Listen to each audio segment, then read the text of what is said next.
கர்நாடக வனப்பகுதியில் 3 தமிழர்கள் என்கவுண்டரில் கொல்லப்பட்டது குறித்து சட்டப்பேரவையில் கவன ஈர்ப்பு தீர்மானம். கர்நாடக வன காவலர்கள் மீது வழக்கு பதிந்து பாதிக்கப்பட்ட குடும்பங்களுக்கு நிதியுதவி மற்றும் வேலைவாய்ப்பு வழங்க வேண்டும் என திமுக எம்எல்ஏ மனோஜ் பாண்டியன் வலியுறுத்தல். அப்பாவி விவசாயிகளானவர்களை சுட்டுக் கொன்றது மனித உரிமை மீறல். இது ஒரு ஃபேக் என்கவுண்டர் என்று கூட அழைக்கலாம். ஃபேக் என்கவுண்டர் என்று சொன்னால் சுட்டுக் கொல்லப்பட்ட அந்த விவசாயிகளுக்கு நியாயம் கிடைக்க வேண்டும் என்று சொன்னால் அங்கே உச்ச நீதிமன்றத்தினுடைய சட்டப்படி வழக்குகள் பதிவு செய்யப்பட வேண்டும். தமிழர்களுக்கு நியாயம் கிடைக்க வேண்டும் என்று சொன்னால் அவர்களுக்கு அந்த பாதிக்கப்பட்ட குடும்பத்தினருக்கு வேலை வாய்ப்பு கொடுக்கப்பட வேண்டும். கொலை வழக்கு பதிவு செய்யப்பட வேண்டும். அவர்களுக்கு போதுமான காம்பன்சேஷன் கொடுக்கப்பட வேண்டும். இது தவிர இதில் ஈடுபட்ட அந்த காவல்துறையினர் மீது ஃபேக் என்கவுண்டருக்கு நீதி விசாரணை நடைபெற வேண்டும். அதிமுக சார்பா திரு இபிஎஸ் அவர்கள் பேசினாருங்க சொல்லி 2 கோரிக்கை முன் வச்சிருக்காரு. ஒன்று, சிபிஐ விசாரிக்கணும் இதை அப்படின்னு சொல்லி சொல்றாரு. 3 தமிழர்கள் சுட்டுக்கொலை செய்யப்பட்டதை. அது மட்டும் இல்லாமல் கர்நாடக அரசு 5 லட்சம் ரூபாய் காம்பன்சேஷன் கொடுத்துருக்காங்க. அது போதவே போதாது அப்படிங்கிற கோரிக்கையை முன் வச்சிருக்காரு. அவர் பேசின காட்சிகளை நாம பார்த்துடலாமா? இச்சம்பவம் நடைபெற்ற இடம் 2 மாநிலங்கள் எல்லை பகுதியாகும். நியாயமான விசாரணை நடைபெற வேண்டுமென்றால் இதை சிபிஐ விசாரிக்கத்தான் உண்மை வெளிவரும். எனவே இவ்வழக்கை சிபிஐ விசாரணைக்கு உட்படுத்த உரிய நடவடிக்கையை இந்த அரசு மேற்கொள்ள வேண்டும். இந்த சம்பவம் குறித்து கர்நாடக சட்டமன்றத்தில் மிகப்பெரிய விவாதம் ஏற்பட்டு சபையை ஒத்திவைக்கின்ற அளவுக்கு நேரிட்டது. உயிரிழந்த 3 குடும்பத்திற்கு கர்நாடக அரசு அறிவித்துள்ள நிதி ரூபாய் 5 லட்சம் மிக குறைவு. எனவே தமிழக அரசின் சார்பாக பாதிக்கப்பட்ட குடும்பங்களுக்கு தேவையான உதவிகள் செய்ய இந்த அரசை வலியுறுத்துகிறேன். அடுத்ததா இந்த கவன ஈர்ப்பு தீர்மானம் மீது பாமக எம்எல்ஏ அவரும் தன்னுடைய கருத்தை முன் வச்சிருந்தாரு. அவர் என்ன சொல்லியிருந்தாரு அப்படிங்கறதையும் நம்ம பார்க்கிறோம். அதாவது கர்நாடகாவில் வன காவலர்களால் சுட்டுக் கொல்லப்பட்ட 3 தமிழர்களுடைய குடும்பத்துக்கு தலா 1 கோடி ரூபாய் வரைக்கும் இழப்பீடு வழங்கணும். சட்டப்பேரவையில் இவ்வாறு சொல்லியிருக்காரு பாமக எம்எல்ஏ கணேஷ்குமார். இந்த கவன ஈர்ப்பு தீர்மானம் மீது அதையும் பார்க்கலாம். இது தற்காப்புக்காக நடைபெற்றது, இதில் எந்தவித உரிமை மீறலும் இல்லை என்று ஒரு அறிக்கையை கர்நாடக சட்டமன்றத்தில் நேற்றைய தினம் தாக்கல் செய்யப்பட்டிருக்கிறார் கர்நாடகத்தினுடைய வனத்துறை அமைச்சர் திரு ராமலிங்க ரெட்டி அவர்கள். இப்படியெல்லாம் சூழ்நிலை இருக்கும் பொழுது தமிழ்நாட்டு அரசு தமிழர்களுடைய நலனை காப்பதற்காக மாண்புமிகு தமிழக முதலமைச்சர் ஒரு கண்டனத்தையும் பதிவு செய்திருக்கிறார். நியாயமான விசாரணை இதில் தேவை. இது சிபிஐ விசாரணைத்தால் மட்டும்தான் அங்கு அந்த தமிழர்களுக்கு மென்மேலும் இது போன்ற சம்பவங்கள் நடைபெறாமல் இருக்கும். 15 லட்சம் என்பது போதுமான நிவாரண தொகையாக இல்லை. 1 கோடி ரூபாய் அவர்களுக்கு நிவாரணம் வழங்க வேண்டும். அதே போல காங்கிரஸ் தரப்புலங்க அஞ்சலி தாரகை கட்பட் அவங்க பேசும்போது என்ன சொல்லியிருக்காங்க அப்படின்னா 3 பேர் என்கவுண்டரில் சுட்டுக் கொல்லப்பட்டிருக்காங்க. ஒருவர் ஹாஸ்பிட்டலில் அட்மிட் ஆகி சிகிச்சை அளிக்கப்பட்டு வருகிறது. அந்த சிகிச்சை அளிக்கப்பட்டு வர்றவருக்கு கண்டிப்பாக கர்நாடக அரசு மருத்துவ உதவி செய்ய வேண்டும். அது மட்டும் இல்லாமல் இந்த வழக்கை சிபிஐ விசாரித்தால் தான் சரியாக இருக்கும் அப்படின்னு சொல்லியிருக்காரு. அவங்க பேசிய அந்த காட்சிகளை நாம பார்த்துடலாம். கர்நாடக அரசு கொடுத்த இழப்பீடானது உண்மையிலேயே இதற்கு அந்த உயிருக்கான ஒரு இழப்பீடாகவே நம்ம பார்க்க முடியாது. எனவே இதற்கு கூடுதல் இழப்பீடும் கொடுப்பது மட்டுமல்லாமல் இதற்கு தகுந்த சிபிஐ விசாரணையும் நடக்க வேண்டும் என்பது தமிழக காங்கிரஸ் கட்சியினுடைய நிலைப்பாடு என்பதை நான் தெரிவித்துக் கொள்கின்றேன். அதே போல இன்றைக்கு மகிமிதாஸ் என்பவர் அங்கே உயிருக்கு போராடி கொண்டிருக்கக்கூடிய ஒரு நிலைமையும் இருக்கிறது. அதற்கும் அந்த கர்நாடக அரசாங்கமானதும் முழுவதுமாக அவருடைய சிகிச்சைக்கு அவருடைய ட்ரீட்மெண்ட்ஸான செலவுகளை கம்ப்ளீட்டாக எடுக்க வேண்டும் என்பதும் தமிழக காங்கிரசுடைய நிலைப்பாடாகவே இருக்கிறது. மார்க்சிஸ்ட் கம்யூனிஸ்ட் கட்சி தரப்புல நீங்க சொல்லியிருந்தீங்கல்ல அஞ்சலி, எம்எல்ஏ லதா அவங்க முக்கியமான அவங்களுடைய 2 கோரிக்கை அப்படின்னு சொல்லி பார்க்கும்போது கரெக்டான நீதி விசாரணை வேண்டும் ஒன்று. 2வது இப்படி அதை யாரு சுட்டு கொன்றாரோ அந்த அதிகாரிகளை டிஸ்மிஸ் பண்ணணும் அப்படின்னு சொல்லி பேசியிருக்காங்க. அவங்க பேசிய காட்சிகளை பார்த்துடலாமா? தங்கள் குற்றத்தை மறைக்க அவர்கள் வேட்டையாடினார்கள் என்று வனத்துறையினர் பொய்யான குற்றச்சாட்டை தெரிவித்துள்ளனர். இந்த துப்பாக்கி சூட்டை கொலையை எவ்வகையிலும் ஏற்றுக்கொள்ள இயலாது என்று மார்க்சிஸ்ட் கம்யூனிஸ்ட் கட்சி வலியுறுத்துகிறது. சம்பந்தப்பட்ட வனத்துறையினர் அடுத்ததா பாஜக எம்எல்ஏ போஜராஜன் அவருடைய தரப்புல இருந்து என்ன வலியுறுத்தப்பட்டுச்சு இந்த கவன ஈர்ப்பு தீர்மானம் மேல அப்படின்னு பார்க்கிறோம். இந்த கர்நாடக வனப்பகுதியில 3 தமிழர்கள் சுட்டுக் கொல்லப்பட்டதுக்கு சட்டப்பேரவையில பாஜக எம்எல்ஏ போஜராஜன் கடும் கண்டனத்தை பதிவு செஞ்சிருந்தார். இந்த விவகாரத்துல கட்சி பாகுபாடுல எதுவுமே இல்லாம எதிர்ப்பை தெரிவிக்கணும் அப்படிங்கிறது அவருடைய தரப்புல இருந்து வலியுறுத்தப்பட்டிருக்கு. அதையும் பார்க்கலாம். ஆகவே ஒட்டுமொத்தமாக கட்சி பாகுபாடு இன்றி இது போன்ற தமிழர்களுடைய நலனை கருதி ஒட்டுமொத்தமாக நமது எதிர்ப்பினை தெரிவித்து பாதிக்கப்பட்டவர்களுக்கு ஏற்கனவே உறுப்பினர்கள் சொன்னது போல் கொடுத்த நிவாரணம் தொகையெல்லாம் போதியதாக அல்ல. ஏனால் உயிருக்கு ஈடு இல்லை. இருந்தாலும் அவருடைய குடும்பத்தை பாதுகாப்பதற்கு ஒரு தொகை கொடுக்க வேண்டும். அந்த வகையிலே அதிகமாக கொடுக்க வேண்டும் என்று நாம் கர்நாடக அரசை வற்புறுத்த வேண்டும். நம்ம அரசு சார்பாக அமைச்சர் நிர்மல்குமார் அவர் பேசியிருந்தாருங்க அஞ்சலி. அவர் என்ன சொல்கிறார் அப்படின்னா, கர்நாடக வனத்துறைக்கு முதலமைச்சர் விஜய் கடும் கண்டனத்தை தெரிவிச்சிருக்கார். அது மட்டும் இல்லை, இந்த சம்பவம் தொடர்பாக நேர்மையான உயர்மட்ட குழு விசாரணை நடைபெற வேண்டும் அப்படின்னு சொல்லி முதலமைச்சர் வலியுறுத்தியிருக்கார் அப்படின்னு சொல்லி சட்டப்பேரவையில் அமைச்சர் நிர்மல்குமார் தெரிவித்தார். அவர் பேசிய காட்சிகளை நாம் தற்பொழுது பார்த்துடலாம். முதலமைச்சர் அவர்கள் உயிரிழந்த குடும்பத்தினருக்கு தனது ஆழ்ந்த இரங்கலை தெரிவித்து இச்சம்பவத்திற்கு கடும் கண்டனத்தை தெரிவித்ததுடன் இது ஒரு படுகொலை மட்டுமல்ல, கர்நாடக வனத்துறையின் விளக்கம் ஏற்றுக்கொள்ளத்தக்கதல்ல என்றும் இந்த கொடூர சம்பவம் தொடர்பாக நேர்மையான விசாரணை நடைபெற வேண்டும் என்றும் உயர்மட்ட குழு விசாரணை அமைத்து தவறிழைத்தவர்களுக்கு உரிய தண்டனை வழங்கப்பட வேண்டும். பாதிக்கப்பட்டவர்களின் குடும்பத்தினருக்கு தேவையான அனைத்து உதவிகளையும் கர்நாடக அரசு வழங்க வேண்டும் எனவும் இதுபோன்று இனி ஒரு சம்பவம் நடக்காமல் இருக்க கர்நாடக அரசு உரிய நடவடிக்கை மேற்கொள்ள வேண்டும் என்று வலியுறுத்தியுள்ளார். இது மட்டும் இல்லாம உலகத்தில் இருக்கக்கூடிய தமிழர்கள் எல்லாருக்குமே ஒரு நம்பிக்கையா இருக்கார் முதல்வர் விஜய். அதனால தமிழர்களுக்கு எங்க தீங்கு ஏற்பட்டாலும் முதலமைச்சருடைய குரல் முதல் குரலாக இருக்கும் அப்படின்னு சொல்லியும் அமைச்சர் நிர்மல்குமார் பேசியிருந்தாரு. அந்த காட்சிகளையும் பார்த்துடுவோம். உலகமெங்கிலும் இருக்கும் தமிழர்களுக்கு, ஒட்டுமொத்த தமிழர்களுக்கான ஒரே நம்பிக்கை நம்மளுடைய தமிழக முதல்வர் அண்ணன் விஜய் அவர்கள் மட்டுமே. இந்த தமிழர்களுக்கு எந்த விதத்திலும் எங்கே தீங்கு ஏற்பட்டாலும் முதல் குரலாக முதல்வரின் குரல் கண்டிப்பாக இருக்கும். அதிமுக பொதுச் செயலாளர் திரு இபிஎஸ் என்ன சொல்றாருன்னா அஞ்சலி, அதாவது அவங்களுடைய குடும்பத்திற்கு, பாதிக்கப்பட்டவங்களுடைய உயிரிழந்தவர்கள் குடும்பத்திற்கு தமிழக அரசு சார்பாக நிவாரணம் வழங்கப்படுமா அப்படிங்கிற ஒரு கேள்வியை முன்வச்சார் இந்த விவகாரத்தில். அதற்கு அமைச்சர், அதாவது வனத்துறை அமைச்சர் ரஞ்சித்குமார் என்ன சொல்லியிருக்கார் அப்படின்னா, உயிரிழந்தவர்கள் குடும்பத்திற்கு தலா 10 லட்சம் ரூபாய் இழப்பீடு வழங்க நடவடிக்கை எடுக்கப்பட்டு வருகிறது அப்படிங்கிறத அவர் பதிவு செஞ்சார் அசெம்பிளியில்.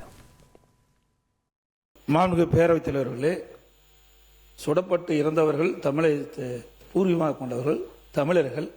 ஆகவே நம்முடைய மாநில அரசு அந்த குடும்பத்திற்கு ஏதாவது நிதியுதவி வழங்க முன்வருமா என தங்கள் வாயிலாக அறியும். முதலமைச்சர் அவர்கள் அவர் ஆணைக்கிணங்க நம்முடைய தமிழக வனத்துறை சார்பாக இறந்தவர் அந்தோணிசாமி குடும்பத்திற்கும், ஜான் ரோஸ் பீட்டர் அவருடைய குடும்பத்திற்கும், குமார் என்பவர் குடும்பத்திற்கும் ரூபாய் 10 லட்சம் தலா ரூபாய் 10 லட்சம் கொடுப்பதாக நம்மளுடைய முதல்வர் ஆணைக்கிணங்க நம்மளுடைய வனத்துறை அதிகாரிகளிடம் ஆலோசிக்கப்பட்டு விரைவில் வழங்கப்படும் என்பதை இந்த அவையில் உங்கள் முன் தெரிவிக்கிறேன். இப்போ நம்ம கர்நாடகத்தில் இந்த தமிழர்கள் 3 பேர் சுட்டுக் கொல்லப்பட்டது, அது தொடர்பான இந்த சிறப்பு கவன ஈர்ப்பு தீர்மானம், அதில் தலைவர்கள் வச்ச கருத்துக்கள் என்ன அப்படிங்கிறதெல்லாம் நம்ம பார்த்தோம். அடுத்து இன்னொரு கவன ஈர்ப்பு தீர்மானமும் இதில் விவாதிக்கப்பட்டுச்சு. அது என்ன அப்படிங்கிறத நம்ம பார்க்குறோம். அதாவது ஹிந்துஸ்தான் ஆயில் எக்ஸ்ப்ளோரேஷன் நிறுவனம் இந்த மேம்பாட்டு கிணறுகள் அமைப்பது தொடர்பாக பேரவையில் கவன ஈர்ப்பு தீர்மானம் கொண்டு வரப்பட்டது. மீனவர்களுடைய வாழ்வாதாரத்தை பாதுகாக்கிறதுல தாவேக அரசு உறுதியான நடவடிக்கைகளை மேற்கொள்ளும்னு அமைச்சர் ராஜு விளக்கம் அளிச்சிருந்தாரு. அதை பார்க்கலாம்.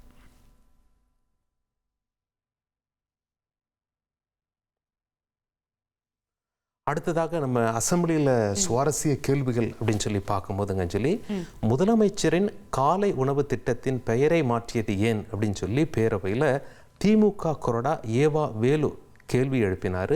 புதிய திட்டத்தை உருவாக்கி அதற்கு காமராஜரின் பெயரை வைத்திருக்கலாம் அப்படின்னு அவர் சொன்னார். அவர் பேசிய காட்சிகளை பார்த்துடலாமா?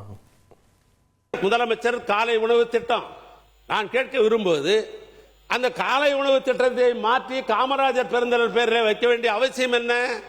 நான் கேட்க விரும்புவதெல்லாம், இருங்க நான் பேசி முடிச்ச உடனே பேசலாம். மாண்புமிகு உயர்கல்வித்துறை அமைச்சர் உட்காருங்க. நீங்க அமைச்சர் ஆகியிருக்கீங்க, முதலமைச்சரிடத்தில் சொல்லி ஒரு புதிய திட்டத்தை உருவாக்கி காமராஜர் பெயரை வையுங்கள், நாங்கள் வரவேற்றே பேசுவோம். அதே மாதிரி கோவையில் பெரியாரினுடைய நூலகம் அது இன்னும் திறக்கப்படலை அப்படிங்கிற ஒரு கேள்வியும் முன் வச்சிருந்தாரு ஏவவேலு அவர்கள். பெரியார கொள்கை தலைவராக வச்சிருக்க தாவேக அரசு கோவையில் பெரியார் நூலகத்தை திறப்பதில் தாமதம் செய்கிறதா முன்னாள் அமைச்சர் ஏவவேலு ஒரு குற்றச்சாட்டை முன் வச்சிருந்தார். அதற்கு திமுக தலைமையகமான அறிவாலயத்தில் பெரியாருக்கு சிலை இல்லை, தாவேக அலுவலகத்தில் பெரியாருக்கு சிலை இருக்குன்னு அமைச்சர் ஆதவர்ஜுனா பதிலடி கொடுத்திருந்தாரு. அந்த காட்சிகளையும் பார்த்துடலாம். தம்பட்டம் அடிக்கிறார்னு சொல்லிட்டே இருந்தாரு. அந்த வார்த்தை தேவையற்ற வார்த்தை. இன்னும் அறிவாலயத்தில் பெரியார் சிலை நிறுவப்படவில்லை. எங்களுடைய கட்சி அலுவலகத்தில் பெரியார் சிலையும் அம்பேத்கர் சிலையும் இருக்கிறது. அஞ்சலி, இப்போ இதனுடைய தொடர்ச்சியாக திரு ஏவவேலு அவர்கள் என்ன கேள்வி எழுப்பியிருக்காரு அப்படின்னா, சீஃப் மினிஸ்டர் ஆஃபீஸை ஏன் செக்ரட்டேரியட் காம்ப்ளெக்ஸ் உள்ளேயே நீங்கள் மாற்றினீங்க, வேற ஒரு பில்டிங்க்கு ஏன் மாற்றினீங்க, புதுசாக அந்த பில்டிங் கட்ட கொடுத்துருக்க கான்ட்ராக்டில் அதாவது அந்த டெண்டரில் முறைகேடுகள் நடந்திருப்பதா நியூஸ் பேப்பர்லாம் போட்டிருக்காங்களே அப்படிங்கிற ஒரு வாதத்தையும் முன்வைத்தார். அந்த காட்சிகளை நாம் பார்த்துடலாம். இதற்கு என்ன விளக்கம் கொடுக்கப்பட்டது அப்படிங்கிறதையும் நம்ம பார்க்கிறோம். அதிகாரிகளுடைய வசதிக்காக முதலமைச்சர் அலுவலகம் மாற்றப்படுது அப்படின்னு அமைச்சர் ஆதவர்ஜுனா விளக்கம் கொடுத்திருக்கார். தன்னோட வசதிக்காக முதல்வர் விஜய் அலுவலகத்தை மாத்தல, இது வெறும் தற்காலிக ஏற்பாடு தான் அப்படின்னும் அவர் விளக்கம் கொடுத்திருந்தார். கடந்த ஆட்சியில நாளிதழ்களில் வெளியான செய்திகளை ஆதாரமா எடுத்தா பொதுப்பணித்துறையில 5 ஆண்டுகளுக்கும் ஊழல் மட்டுமே நடைபெற்றதா இருக்கும்னு அமைச்சர் ஆதவர்ஜுனா பேரவையில் தெரிவிச்சிருக்காரு. விரைவில் நெடுஞ்சாலை பொதுப்பணித்துறை தொடர்பா வெள்ளை அறிக்கை வெளியிடப்படும் அப்படிங்கிறதையும் சொல்லியிருக்காரு. நெடுஞ்சாலைத்துறை சம்பந்தமாக ஒரு அறிவிப்பு ஒன்று வெளியாயிருக்குங்க அஞ்சலி. அதில் என்ன சொல்லியிருக்காங்க அப்படின்னா, நகர்ப்புற போக்குவரத்து நெரிசலை குறைக்க புறவழிச்சாலை மற்றும் இணைப்பு சாலை திட்டங்களுக்கு முன்னுரிமை வழங்கப்படும் அப்படின்னு சொல்லி நெடுஞ்சாலைத்துறை கொள்கை விளக்க குறிப்பில் தெரிவிக்கப்பட்டிருக்கு. தற்போது 2388 கோடியே 89 லட்சம் ரூபாய் மதிப்பீட்டில் புறவழி சாலைகள் அமைக்கப்பட்டு வருவதாகவும் அதில் தகவல் வெளியாயிருக்கு. அடுத்து விளையாட்டுத்துறைக்கான ஒரு அறிவிப்பு வந்திருக்கு, அதையும் நம்ம பார்த்துடலாம். தமிழ்நாட்டை உலகளாவிய விளையாட்டு மையமாகவும் ஒலிம்பிக் போட்டிகளில் இந்தியாவினுடைய முதன்மை மாநிலமாகவும் மாற்றத்துக்கு இலக்கு 2036ங்கிற தொலைநோக்கு திட்டத்தை அரசு முன்னெடுத்திருக்கு.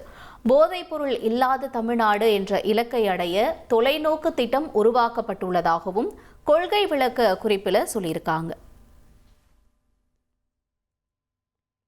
கிரிக்கெட் ரசிகர்களுக்கு ஒரு சுவையான செய்தியும் வெளியாக இருக்குங்க அஞ்சலி. அது என்ன அப்படின்னா, கோவையில் 30,000 பேர் உட்கார்ந்து கிரிக்கெட்டை என்ஜாய் பண்ணி பார்க்குற மாதிரி அந்த வசதியோட தமிழ்நாட்டின் 2வது சர்வதேச கிரிக்கெட் ஸ்டேடியம் அமைக்கப்படும் அப்படின்னு சொல்லி விளையாட்டுத்துறை மானிய கோரிக்கையில் தகவல் சொல்லியிருக்காங்க. 28.36 ஏக்கர் பரப்பளவில் அமையவுள்ள இத்திட்டம் குறித்து பல்வேறு கருத்துக்கள் நிலவி வந்த நிலையில் கோவையிலேயே மைதானம் அமைவது தற்போது இந்த அறிவிப்பால் உறுதி செய்யப்பட்டிருக்கு.